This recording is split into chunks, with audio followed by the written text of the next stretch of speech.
We are back with the If You Build a Podcast. Reed Ali alongside. Well, Ellis, this podcast, and again, thank you for following us on YouTube, Spotify, and Apple Podcasts. I think you enjoy that too much. I do, thank you. Yeah. Celebrates entrepreneurs and their journey. Today we have a bit of a twist. Bit of a twist. We have Ryan Day on here. Ryan Day has had a career where he's been in the service industry, servicing entrepreneurs and small businesses throughout the country. Currently, you work for what organization? Called the Canadian Federation of Independent Business, also known as the CFIB. Yes. The not-for-profit. Yeah. Yes. And they do a wide array of different things for businesses. Yeah. And we're going to talk about that today. So thank you for joining us. Thanks for having me. You know, I met Ryan, God, I'm showing my age again, over 25 years ago. I had hair back then. We both had hair. I had no gray hair. I had one chin. I had no rolls. I still wore Nikes back then. Yes, you did. And he supposedly played basketball well. I played basketball. He claims. No one's ever seen him with a I was ball. like, I know it's like Pokeroo, but I did play basketball. And over the years, Ryan, you worked for, I saw you and worked for Coke. We worked together at Yellow Pages when I was there for a year and a bit. And then since I've been in real estate, we've stayed in contact for the last almost 10 years. Yeah. And one thing I've liked about you for all these years is that you're very honest. Appreciate You're honest. Gets me in trouble. But honesty is the best policy. For me, is I have to sleep at night with a clear conscience. Exactly. And if I know that I lied to you, it will eat me and it will bug me all day. And and one thing about me, I don't lie. My problem is I'm very honest. It's not really a problem. He lies about one thing. Yeah. His sports background. His basketball career. Get out of here. But yeah, so tell us, Ryan, a bit about your story. Yeah. And sort of why we have you here today. Yeah. So I was born on a cold December night back in 1980, but I won't get into that. What date? Oh, are you December baby yes, too? I am. Oh, the 3rd. Okay, I'm the 19th. Okay. There we go. Sagittarius. Same time? Yeah. Same sign? You guys both Sagittarius. Yeah. Okay, perfect. Interesting. Yeah. But I'll be honest, I've been in sales my whole life. Right. And it started when I was 5. I had a plethora of hockey cards and I had a couple duplicates. Your favorite word? I love that word, actually. Oh, I love that one. A great word. Cognizant. If you go back like all the podcasts, he's used it every single time. I love it. Maybe I have. Yes. A good word. But I had a plethora of duplicate hockey cards and I was like, I don't want these. What do I do with them? So I got a little table and I set it up at the end of the driveway and I put masking tape down and I put prices on what I wanted to get out of the card. The better, to me, hockey player that you were, the more I charged. Right. And it was that first exchange at 5 years old. I was like, whoa, I like this. I got a thrill from it. Right. And I said, I want to do this again. So I always knew I'd get into sales. Right. I knew that sales was my, passion, I guess, or my journey that my life would lead me down. So here I am. So I've only worked with independent business owners in the country. Sorry, I shouldn't say that. I had a little bit where I worked with some big corporations, but I realized this isn't for me. Right. I want to talk to Will. If Will's the guy making the decision, I have to talk to you. I don't want to talk to, someone else. You don't try talk to to get Yeah. So I've always worked with independents. So Right. 16 years of advertising and marketing and media. I did a little bit of Coca-Cola before that. And the last going on 8 has been in HR and if you want to call it employment law space, but more on the HR end, helping out small business owners with their compliance, if it be provincially or federally, whatever that they have to have, and just helping them out with their day-to-day HR and health and safety questions and requirements. And what is the biggest thing that a business should know, like a small business? I always say being a business owner, and you guys will probably nod your head, right? But unless you have children, maybe you won't because you don't have kids, Will, right? But you might agree with this. Being a business owner is like being a parent. When you have your first kid, there's no playbook that someone gives you and says, follow this. You have to figure it out as you go. Right. So what I like working with independent business owners is teaching them what they don't know. Right. The one biggest thing, if you have a small business, you have one employee, you should have a proper contract of employment. Right. Just because you have one doesn't mean that it's ironclad and someone can't challenge you, but it helps. If someone does want to go, as I say, go down the road of challenging you with a wrongful dismissal, it helps that you have that contract of employment to start with. Right. Second one that I really tell business owners that they should have then is a employee handbook. I call it, some call it policies and procedures. I call it the rules that you want your staff to follow by. It's one thing to say to Will, you cannot wear pink shirts when you work. Read the book, eh? Right? Didn't read the book, but it's okay. Yeah. We'll get them to sign off on the policy after. But you should have a proper workplace policy that comes down on how you dress. So again, it's helping out business owners just kind of navigate through the muddy waters of what they do and maybe don't know. Right. Yeah. So people come to you through the company you work for, or come to you directly? A little bit of both. Okay. Most of my career has always been around referrals. Okay. I was taught at a young age, sales is about two things, likability and trust. 100%. I have to get you to like me in the first minute or two, and then we'll get the trust after. So likability and trust. So a lot of what I've done in 24 years has just been through referrals. It's not what you know, it's who you know. So trying to get in, get someone to like me, get them to trust, have them come on board, see what we can do for them. And then there I go, you know what? I like this. Go see my friend down the street. So I'm a referral based guy pretty much all day long.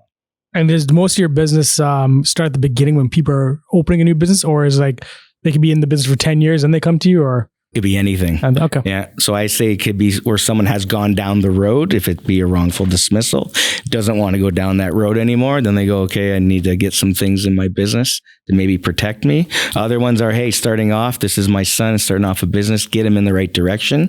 And then I see people, just like you alluded to a second ago, have been in business for 30 years and say, okay, now I maybe need some help, or I see the value in what you guys do. So at CFIB, we're a not-for-profit organization. We support 100,000 business owners across the country. And the easiest way to break it down is anytime provincially or federally the government wants to do things that impact small business owners, our clients or members, as we call them, come to us and say, hold on, we're not happy. And then we get in front of the proper politicians and have a meeting about it. Wow. I can be honest with you, they don't always agree with us, but they definitely have to listen to us because we're in their face. How important is that government advocacy for business? Well, I look at it this way. If Doug Ford tomorrow wanted to change something that would affect a business owner with their employees, are you going to be able to sit in front of Doug Ford and say, I'm not happy with this? Probably not. Because most small business owners don't have the time or the money to lobby amongst themselves. Right. Yeah. So it's kind of like, as I use this analogy, do you want to go to a fight by yourself, or do you want to call 10 of your friends and say, let's go together? Right. So to me, it's very important to have a voice. Right? More so the last 4 years, we've seen things in this country that have affected a lot of different people. So I think now is a time where I've always say, don't be afraid of speaking out because your neighbor might not like you, when in reality, your neighbor probably doesn't like you to begin with. People need to start using their voice a little bit more. Now, saying that, because I was going to say COVID, right? Businesses were impacted greatly during COVID. Policies were established by the government. Yeah.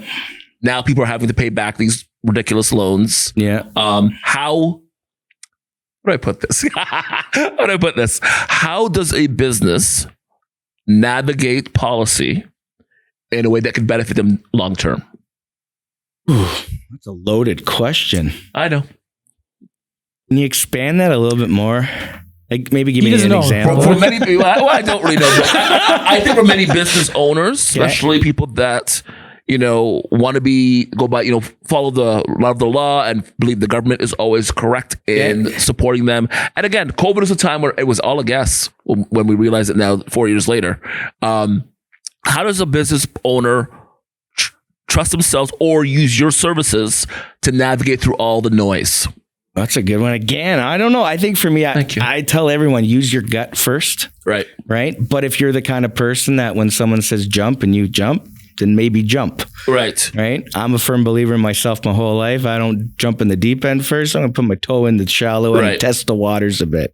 So I think to answer that question, maybe just go with your gut and do what's right for you. Because your decision in your business is going to be different from Riyad's and different from mine. So I would say do what's right for you. How do you go as a business owner go against the people? Hard. Right. Again, for me, I always say you do what makes your head rest. I guess it's your principles and what you what you value, right? And what you believe in, right? But again, everyone's different. What I believe in, I might be ready to die on the hill for what I believe in. Someone might not be. So I would say go with your gut. Interesting. So you talked about your journey to sales. What led you to this sector? That's a great question. So I used to work for an HR consulting firm that had an arm of employment law. So I didn't work for the law firm, but I worked for the HR firm. I had a hard time, especially in the last 4 years, watching where, say, Will's little supermarket that sells the exact same stuff as Walmart was forced to shut down, but the big guy next door could stay open. I had a hard time with that. The only person I saw on the TV speaking up for independent business owners was our CEO, Dan Kelly. So a year ago, I literally looked at my wife and said, I need to go meet that man. That man has values that I know that I think that I will align with. So long story short, a friend called me and said, there's an opening. Do you want to have a conversation? And here I am. So I made a choice for myself that makes me rest my head with a clear conscience that I like to help out business owners. And that's what I did. And to be honest with you too, working at that firm, a lot of it was Zoom. Zoom's not for me. I have to be out in front of people, shaking hands and kissing babies, as I've said. So again, for someone like me, Zoom, I can't do that. Right. So then now you are doing what you do, and are you seeing some businesses who are impacted by some decisions that were made during COVID? Unfortunately, yeah, the CEBA loan, like you alluded to, right, that it did impact a lot. Sadly, I think we're going to see the effects of that over the next month or next couple months, just because the buyback had to be a certain time frame. They wanted that money back by January 18th if small business owners wanted to keep the forgivable portion. So now businesses are navigating through those muddy waters. So unfortunately, I think we will see some businesses close, but at the same time, you might see some new ones come in, but time will tell. Interesting. And then when you meet with a business, what is the number one thing you hear from business owners currently? That's literally what I was going to ask. I know that. Yeah. I know currently, that. Same across the board, except for maybe not happy with the current government. But the biggest problem across the board right now, it's a 10-year rule. Shortage of qualified labor. People cannot find people to work. And I have convenience stores, and I'm not putting them down, but I have convenience stores as members, and I have really, really big companies that do multi-million-dollar things that you think people would want to just be going in flooding, saying, give me a job. People cannot find good work. Is the issue a shortage of people in the population, or is the issue people are lazy? I would say it's the lazy, to be honest with you. Or has immigration changed where we're bringing in skilled laborers as opposed to people who do manual labor jobs? I haven't heard that, to be honest. Okay. It's just literally what I hear is no one's coming in. People are lazy. So again, the COVID payouts to people. Yeah. Created. That's what I'm thinking. Yeah. Right. Yeah. Who knows? That CERB might have been like a little test where let's just pilot this and see how people react to it. Right. Could be. Right. So how does a company get past this then? Because that's been a common issue now the last couple of years since we've come out of COVID. No disrespect, Will. I think if I had the answer, I wouldn't be sitting on your podcast right now. I'd be on some beach. Right. But how can a company attract qualified people? I don't know, to be honest with you. Right. Because I've seen people go, hey, big signing bonuses. We'll pay for this. We'll do this. There'll be perks here. I don't really think people really care about that anymore. How has the raise of minimum wage affect businesses? Do you get a lot of calls about that? Well, inflation in my world, that has something to do with it, right? So you're a business owner. Will's making $15. Now he goes to $17.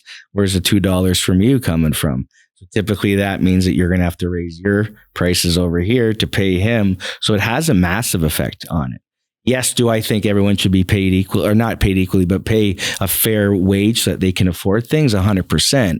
But we also sometimes need to take a step back and go, paying more people in the minimum wage is going to affect other things. Yeah. Because I think that's all linked to inflation, right? If we increased wages $2 or $3 an hour in the last couple of years, the money's obviously going to be funneled through the buyer. Of that said product or that service. Yeah. And so that's also going to bring up inflation, I would feel. When I was a waiter putting myself through college, right, I was making, I think it was $2 an hour as a waiter.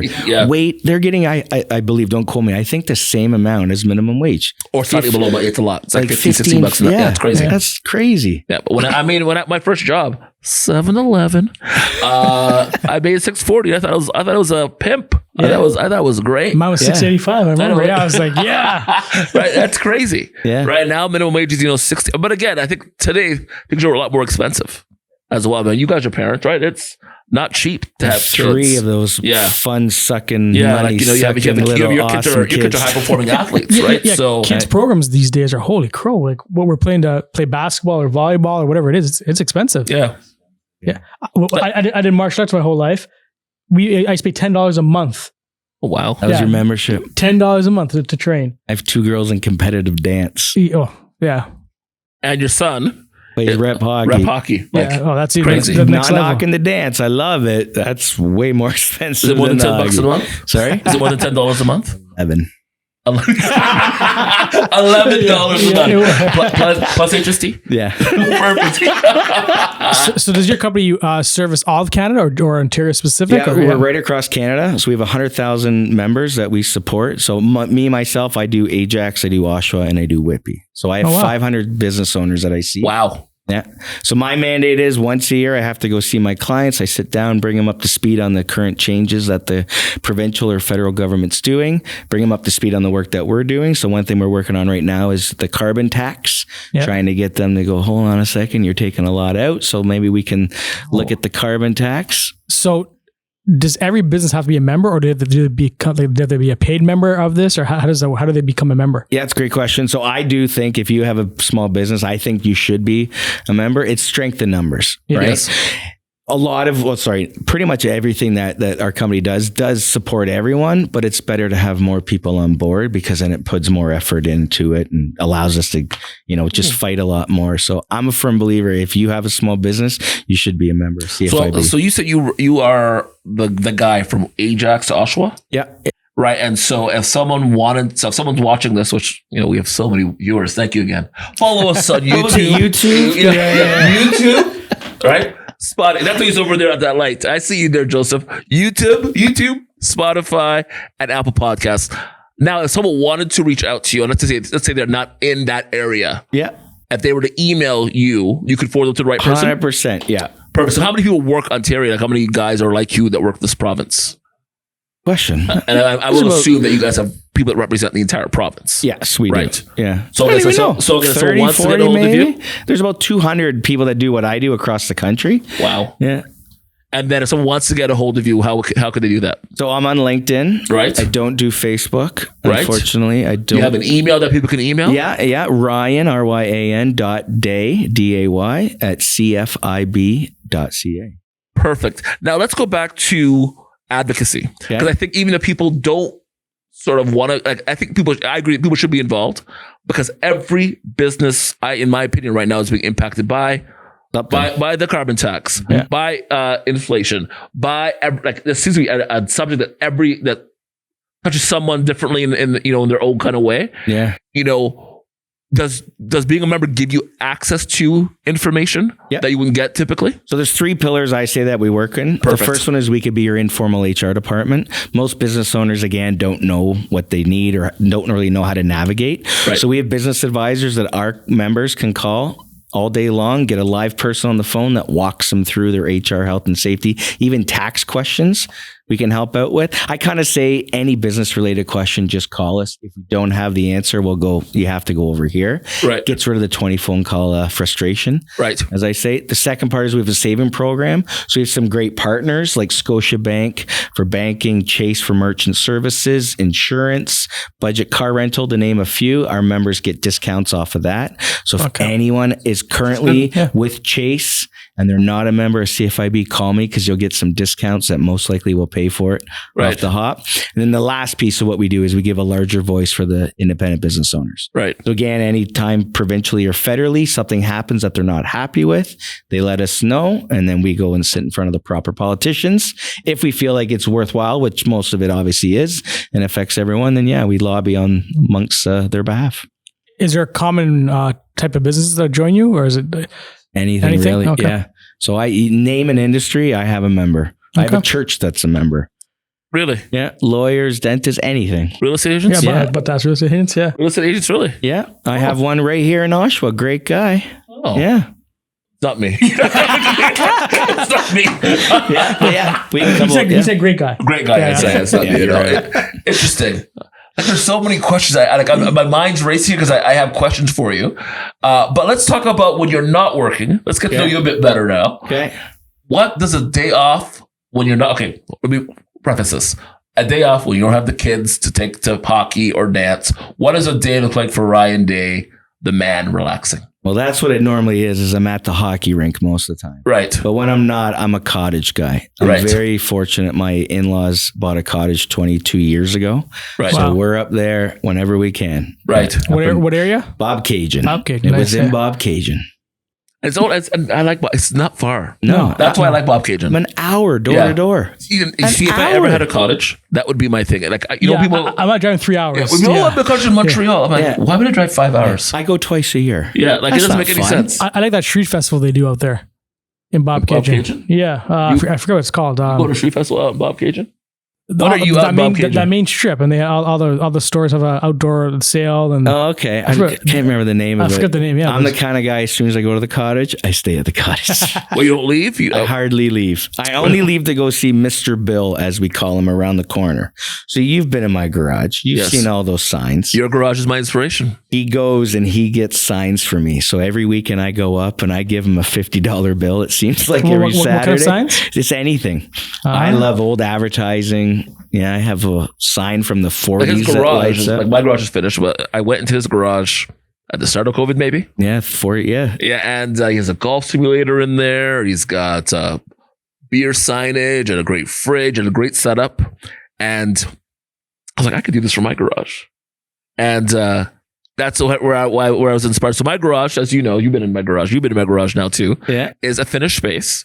And honestly, during COVID was the place where we all the neighbors went, chit chatted, talked, because you couldn't go into someone's house for some reason, because you can't spread the flu when you're outside, right? Yeah. And so I loved that. And since then, the Super Bowl the other day, I was like, everyone was in the garage. It was great.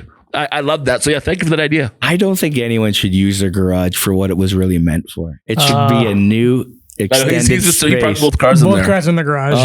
They're gonna rust out on you. You'll see soon. Yeah, like it's the greatest. It's the greatest gift because. So again, what else do you do outside of cottaging? Yeah, I'm a hockey again. I coach hockey, so I'm a rep hockey coach. Was lucky enough to win the OMHA championship last year, which is the Stanley Cup for minor hockey. So yeah, we won one of those. How surprised are you when you deal with parents in hockey? How many of them are business owners? Actually, I wouldn't. Not a lot, to be honest with you. Yeah, there's not a lot. It's tough to be an entrepreneur and have that's true. Look at me the last couple of months with my daughter. The scheduling, it's insane. Like, how does one, like, I couldn't imagine, and that's why I'm not a parent, I think. It's so bad. Giving up my weekend to travel to Bob Cajun or wherever. I was in Barrie this weekend. For how many hours? So up there Friday night and then all day Saturday. And then my son's team didn't win they got kicked out. Right. So my family left at 11 o'clock yesterday morning and I stuck there because I coach on a U18 team and our game was at 4:40. So I stuck around Barrie all day waiting for the game. So yeah. Yeah, I can do that. That was me this weekend. Saturday, Sunday, 2 games, 1 at 10, 1 at 4, and that was we stayed downtown. What's the point of driving all the way back to Durham and then going back down again, right? So it's so much fun though. Do you think it's important? I love it. For me, I'm teaching my kids something. There's a method behind all my madness. Right. So when I go to the cottage, I bring my speaker and I have a microphone and I put on music and I get my kids to sing every weekend. There's a method behind my madness. I want my kids not to be afraid to talk in front of a mic with an audience. Right? So you switched to your 3 kids? Yeah. That's good. I like you should hear Nora sing. She loves it. Well, your kids are very, very, very personable. Yeah. They're not afraid of adults, which is important. So for me, with sports or dance, it teaches them about life skills, right? I'm a big guy about community. That's why I do what I do. I want to see the community succeed. And I like to see teams succeed. So you're teaching kids. When kids succeed, they learn how to win. When they lose, they learn how to lose, how to be humble about winning, how to take that loss, how to learn from it. You hear that, Will? How to lose. Okay. So, we play pickleball. Yeah. And I got crushed last week at pickleball. And you've never seen me get angry before, but I got angry. Really? And not because I lost. Losing, I was in my head. You know when you get in your head when you're playing a sport and you just completely mess up everything I was doing was making a mistake. But the thing I'm okay with losing. Was it Paddle's fault though? I just well, actually, you know what? Thank you that you said that. Don't give it anywhere ammo. Okay, so this guy who's so cheap, I said, go to High Sports in Oshawa and buy a pickleball racket. A good racket's like $200. Really? And dude, it's night and day. Everyone's like, it's so expensive. I bought a racket that price, night and day for hitting. Really? And I gave him my beautiful racket, and I had to use my old racket, which is fine, but I made a lot of mistakes with it. And I lost 5 or 6 games. And I got very angry because he's a very gloaty, ignorant winner. And to see his face and the smile on his face and the joy that he had at my expense angered me. So as a coach, I would say you got to find the positive in that negative. There's no positive. And you remember how that felt. So next time you play him, you don't want to have that. Well, see, I never played pickleball in my life, so I started playing with him. Worse. Yeah, so that's why I'm happy. 6 months. He's played for 6 months. So now you're an ex-basketball player and now an ex-pickleball player. I see where we're going here. How much can a sport or being in a sports team help a young kid that's going to be working in in a business or whatever? Like, how important is that? Again, it's life skills, right? Right. So did you play sports as a kid? I did, yeah. Hockey. Played minor hockey, played baseball. I played men's hockey up until COVID. Yeah, twice a week. Still play baseball in the summer. Again, it's just trying to get active and trying to get out in the community. But the biggest thing for me is you're teaching them, again, life skills. Right. So as I told the kids last year, right, me and Kevin, great coach, would spend any year with him again. I love this guy. Right. But we would tell the kids, when you walk into a game, right, and you have to get ready to perform, it's no different than if you're about to go into a board meeting with 15 executives and your wife or girlfriend or husband calls with some bad news.